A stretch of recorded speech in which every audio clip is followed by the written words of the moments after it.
Sabah everybody and welcome back to the channel. Today I want to talk to you guys about the fact that the iPhone 14 sold in the US will not function the same way as the rest of the iPhone 14 sold internationally. And what I mean by this is if you buy an iPhone 14, 14 Plus, 14 Pro, or even the 14 Pro Max, you will not need one of these guys. Now what does that mean and how does this impact Android users down the line? This is TK. Let's go ahead and talk about the Apple event and of course the uniqueness of the iPhone 14 sold in the States.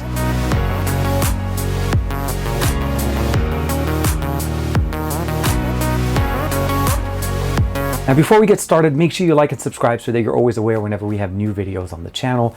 But let's start first and foremost and start explaining what is the difference between an eSIM and a SIM card, or a regular SIM card. So a typical card or a typical phone nowadays, with the exception of the iPhone 14 series, typically when you buy a phone, you get one of these guys. It's usually in the box or you pick it up from your carrier. It's essentially the way your device knows how to connect to the internet, how to make and receive phone calls from this specific carrier, and of course, how to work like a normal phone. Your account and your line is pre-configured into this. So you assign this a card or this SIM card to your account by contacting your phone company or your carrier. And for the most part, they basically allow you to put it in. Now, these things come in multiple sizes. For the most part, we're going in very, very small cards. And this is how we change phones. You can take the SIM card from one phone, put it into another, and your account transfers just as easily. Most smartphones these days have a SIM card or a SIM tray. Some have dual SIM trays with SD cards. And then actually even some of them offer the option of going with an eSIM and a regular SIM tray. So for the most part, the eSIM is exactly the same in the sense of functionality without the physical part of it. Meaning there's no longer a need for a card. You get your phone has that SIM tray or that SIM card built into it. There's an E or an IMEI number that's built in directly into that, and you just need to provide the model number and the IMEI to your carrier, and then they will virtually just connect the phone to their service. So this is where the difference between the two. One is a physical currency or a physical aspect of something that you can take out and change your devices, and you can do this with that. Or now when we go with the eSIM only option, the SIM tray is no longer needed, and setting up and transferring contacts or transferring your account from one phone to another could be as simple as Bluetooth connectivity, as Apple mentioned, with from an iPhone to an iPhone. But if you're coming in from, let's say, an Android with an eSIM to an iPhone, there's still going to be some stuff that you need to do with your carrier. Okay, now that we've differentiated between the two, the physical versus the electronic, what are some of the benefits that Apple is suggesting that you're going to get from having an eSIM over a regular SIM? And this is specifically from what they mentioned. They basically are citing more secure or more security towards your device. Meaning, if your device is ever discovered, it's less likely or there is no more SIM card for somebody to take out and be able to put in their SIM card into the device. Now, I'll say that from that standpoint, factually, yes, absolutely. It's easy to eject the SIM card directly from a phone. You just need a SIM ejector tool. And for the most part, you can try to put in your SIM card. But I will say this. Although this is technically more secure in a certain specific, it is not making every other iPhone on the market less secure. iPhones by definition have one of the most secure functionalities built in. Is essentially once you activate it and you set it up, if you do not unlock it, meaning you don't have the information in there, just restarting the phone doesn't allow it, or resetting it or trying to reset it doesn't actually fix the problem. The security protocols are there to help you protect your phone. So although they're citing better or more secure functionality, this really doesn't really hold up as much because for the most part, most iPhones will still have the same functionality. Inserting a new SIM card into that phone does not automatically unlock the phone, does not make me able to make and receive phone calls. For the most part, the phone is still locked to the account that it was originally set up. So that's one side. And of course, the other side is the ability now having one less port. So one less chance of having an opening or something where the water can come in. So it provides us a much more unified experience. And of course, again, less opening and closing things. So there's less chances of us messing up and either ejecting the SIM tray and putting it in the wrong way. So for the most part, those are primarily the only two differences of getting an eSIM over a device that has an eSIM and an SD, well, not an SD, but a SIM tray. So again, not a lot of things going on as to the decision to move forward. And we're going to talk a little bit more about why would this make more sense for the US carrier experience. Because at the end of the day, this is primarily where this is going to be used. It's for the US market. International market are not losing the the SIM tray.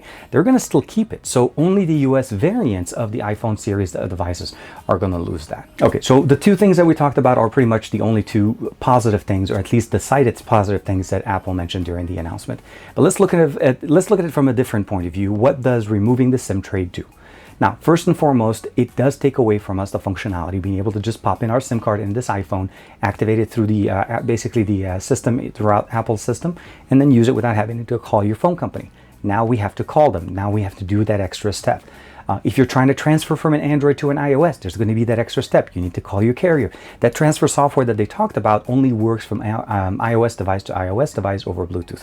It does not work over Android. So that's another connectivity concern that we also need to understand, that eSIMs, by virtual being more convenient, are also less convenient to be functional the way a standard SIM card has actually always been. You just take it out, put it in a new phone, and you're ready to go. So those are the couple of things. The other thing that I personally feel like, at least it impacts me personally, is that when I'm traveling, when I travel to international countries, I like to buy a local SIM card because it allows me to use data rates or data packages that are much more generous than what I would get from my own phone company. And specifically when I go into the UK or go into Europe, I like to buy, let's say, a prepaid SIM card.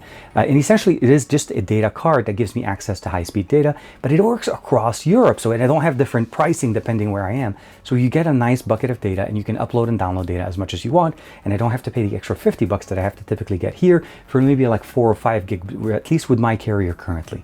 So the story behind this is, yes, it has some functionalities, but it also takes away some functionalities. And the last thing is, this seems to be only happening into the US. So only US variants of the iPhone 14, the 14 Plus, the Pro, and the Pro Max are getting this function, where the rest of the world is still able to get a SIM tray inside of their devices. So I'm not sure what the cause for that is. Is there a benefit truly in here? But this is, for the most part, setting a precedence. This is a trend that Apple is starting. And this is where we get to the conversation of how does this actually impact Android users down the line. So we already talked about the fact that obviously transferring from Android to iOS from an eSIM account may be a little bit more complicated because you won't be able to just do that transition software like they have it on iOS to iOS transition. That's step one.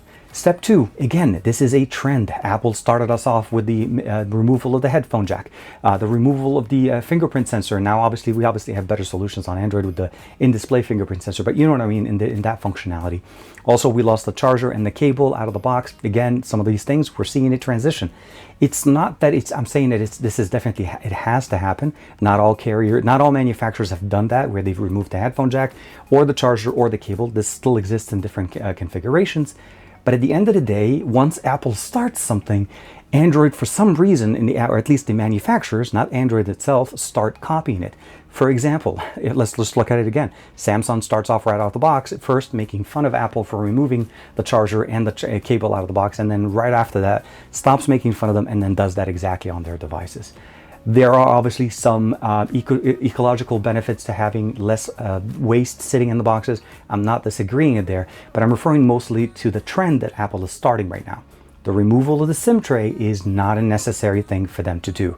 Leaving us with the option for us to be able to have more functional freedom to switch devices whenever we want to is a big thing. And as a techie, that makes more sense to me to keep it, again, because I switch devices all the time. And the last thing I want to do is have to keep calling, my carrier at this point, say, okay, I'm switching it over here. And then even worse. We get to a position where my carrier does not like the phone I'm trying to put my SIM card in and not allow me to actually activate this device because that's something that's under their policy. That becomes even worse for us. So to summarize this entire video, I feel like this is a trend that's coming in that's going to impact Android within the next couple of years or so, and we're going to start seeing other companies removing their SIM trays. I understand the benefit of going electronic, less opening ports. There's a lot of things that could be said. And the announcement that Apple put out this morning were absolutely astonishing. There was a lot of new things that they added. The ability of using satellite connectivity to be able to be connected, or over SOS messaging, or even emergency contact to be able to share your location via satellite. Those are massive improvements into what the iOS and iPhones are going to be doing for us in the near future. The brand new Apple Watch Ultra, that's a big, also the fact that we have an iPhone 14 Plus, that's a big win there. We have options now that we didn't have before. And I'm not trying to take away from that.